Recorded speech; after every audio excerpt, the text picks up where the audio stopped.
I don't know. Well, I'll tell you, it'll be 160 before I'm 160. Yeah. Okay. Well, that's a that's a safe bet to hit on. You know, we talked earlier, and you did say $150 before the end of the year. So that's another target. I think you're going to see 150 before the end of the year. Okay. But aside from just oil prices, we want to ask you about some other things that are going on in business right now too. Your good friend Carl Icahn. Oh yeah. Has made a move into shares at Yahoo. 10 million shares he picked up. Options on another 40 million shares. What do you think of that? Well, I mean, Carl Icahn's a smart guy. He does great things for shareholders. And because of Carl Icahn, I'm a shareholder in Yahoo too. Really? That's right. How much did you buy? 10 million shares. At the same time he jumped in? Not at the same time. When I saw what he did, I'll jump in with Carl. I mean, he goes in first, and I jump in behind him. So you're following suit. You know, Joe and David and Gary are all back in studio. And Joe and David, I know you guys wanted to jump in on this too, especially with what he's doing with Carl Icahn. Yeah, on that. And then Gary has a hat, a Suncor hat. For Boone, I'll say it the way I'd say it, not like Gary, but Suncor, because Boone knows that company, doesn't he? Well, Boone, I don't know if you see in the monitor, Boone's guys and our team, not only Suncor, we were investors together, but Denbury as well. You know, Boone, I'd love to know, and I think the viewers would love to know, you hear so much about demand destruction. You're talking about peak oil and production. Everybody talks about demand destruction, demand destruction. It's not happening. Why isn't it happening? You know, it has. We've lost about 400,000 barrels a day here in the United States, but the Chinese immediately pick it up. So you know this business as well as I do. I mean, you got to look at it globally, and you know, there are so many players involved.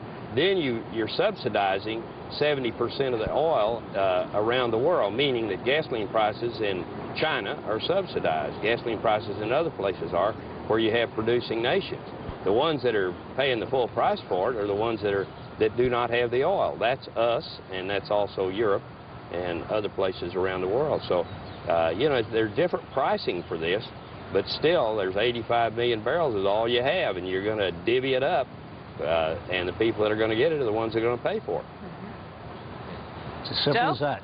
Yeah, I was asking Gary when we were on break about what Suncor can produce the shale, the oil for, and I know it's heavy, so you got to refine it a little bit more, right? The tar sands. Right. But I mean, so they're at 250,000 barrels a day now, and they've already going to internally, you know, grow to half a million barrels a day. But think about the numbers Boone is talking about, and Boone was up there. His guys were up there. We were up there. They were doing 80,000 barrels a day, up from 40. So the growth is there. But put that into the perspective of what we were just talking about in terms of the global demand. Yeah. There's a lot of growth there, but the world is growing faster.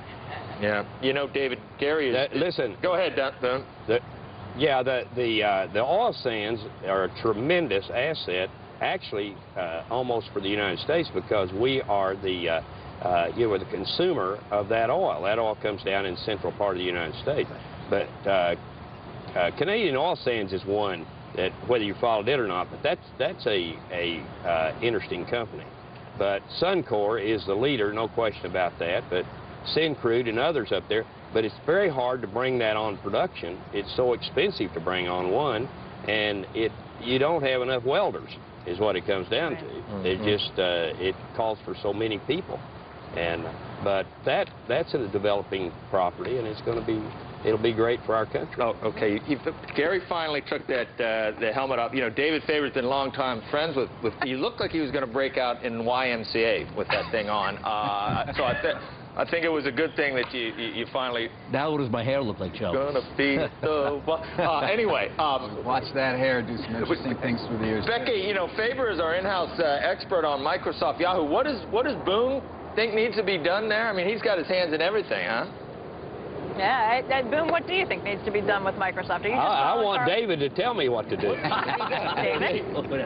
You know, it's an interesting one. I'll say this. You remember, I've been doing this long enough. I mean, it was Boone Pickens and Carl Icahn and a bunch of guys who are no longer around, back from the early 80s. Yeah.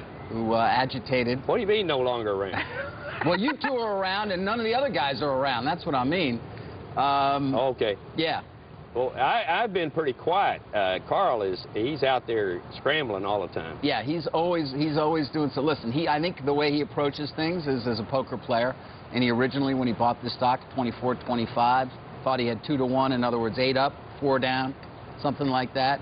and then 10-to-1 odds that Microsoft would come back. And they have come back in a certain way. But what we're all trying to figure out right now is exactly what is behind the latest discussions. And from what I'm picking up, it really doesn't appear to be about an acquisition. They put that press release out this weekend saying, well, you know, we might reconsider an acquisition of all of Yahoo, but we're not thinking about it at this time. It does appear, from having spoken to a number of people close to the situation, that there is going to be a significant amount of money that might change hands, and you might have a deal on which you could potentially put a price tag, in a sense, or say it is creating X amount of value. But it'll be very interesting to see if they actually get to the finish line with it.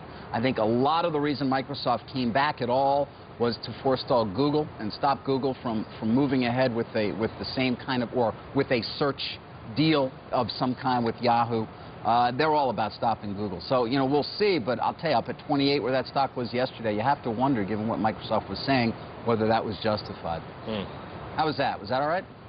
I liked it. I mean, that's good, but I think it's being served up to Microsoft now, and, you know, are they going to step up and take it and go on down the road? That's the way I don't know what they're waiting on. Do you like Yahoo if Microsoft is no longer around, though, or would you get rid of your shares immediately? The only thing I know about Yahoo is what David just told me, and that Carl Icahn is a big shareholder. So you're following Carl's lead, listening to what David has to say on these things. That's right. You know, Boone, you, again, are a huge supporter of Oklahoma State University. We saw Carl and Joe both with their ties, or my scarf that Joe was wearing before. You've long given to that school, but you have plans to go back again soon, right? We said when we made the big gift of $165 million, which has now grown to over $300, that we would be back again, and I'll be in Stillwater tomorrow morning. You'll be in Stillwater tomorrow morning. I know you can't tell us a whole lot about that, but we should be watching what happens in Stillwater tomorrow? That's right. I'll be there. All right. Carl has a question for you from Louisiana as well. Carl? Okay. Yeah, hey Boone, we were talking earlier about demand destruction and oil long term. I know you sounds like you're bullish this morning. We've had some guests on the show lately who say, and they're mostly short sellers, who are trying to get this notion across that maybe China is facing some looming overcapacity if the economy slows down, if inflation gets too hot. Is any slowdown in China a threat to your thesis on where oil is headed? Well, there's no question that the two largest importers of oil, the United States and China, if China shut down, as you said, sure, it would impact it. The only way I see that oil doesn't continue to rise if we had a global recession is where it stops. And that will happen at some point. But I don't see the Chinese stumbling until after the Olympics. You know, Boone, you mentioned that you're frustrated with what's going on in Washington with the lack of an energy policy that's taking things in the right direction. If you were energy czar, what would you do? Oh, I would get as much power generation as I could on wind and solar and release the natural gas into the transportation fuel market and get off of imported oil. I can cut those imports by 40%. You can cut imports by 40% over what amount of time? I can do. Well, it'll take me 10 years. I'll only be 90 years old when I get there, but in 10 years I can cut those imports by 40%. Hey, Boone. You are. Go ahead, Jeff. Boone, I'm just trying to figure out the 85, 87 thing. We're supplying 85, demand's 87. Who's not getting their oil right now? We have it here. We don't have any rationing yet. We don't have any gas lines. Where's the shortfall? Where are you seeing that? Where are people unable to get? Go ahead. Okay, you kill 400,000 barrels of demand in the United States because of price. That's happening. You'll see it happening around the world. You say, well, that's still 87 though, and and you only have 85. A lot is coming out of inventories around the world, and there have been oil that has been in inventory in the Mideast. So all of that's being absorbed pretty fast, and that's why I say the price will continue to rise till you kill the demand. Yeah, so you'd need. That's the only way you. Yeah, you'd need more demand destruction. You'd need you'd need 1 million barrels here and maybe a million in China, something like that, and then to get down to where it'd be even, 85, 85. That's right. That's right. But you look at our refining capacity today, you still have politicians saying we need more refineries. Our refineries are operating at 82%. We have plenty of refining capacity. Don't waste your money on refineries. What you need to do is that you need to get another fuel that is going to take the place of oil. Hey, Boone, your 80th birthday is later this week. Are you slowing down at all as you hit 80? I can't. I've got so much to do that I can't slow down. I've got to keep moving. I've got to keep. They're liable to catch up with me. Is what I'm afraid of. Are you moving faster than ever? Because that's what I suspect.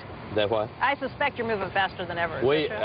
Sally, who's my assistant, has been with me for 20 years. She says that we're busier now than we've ever been.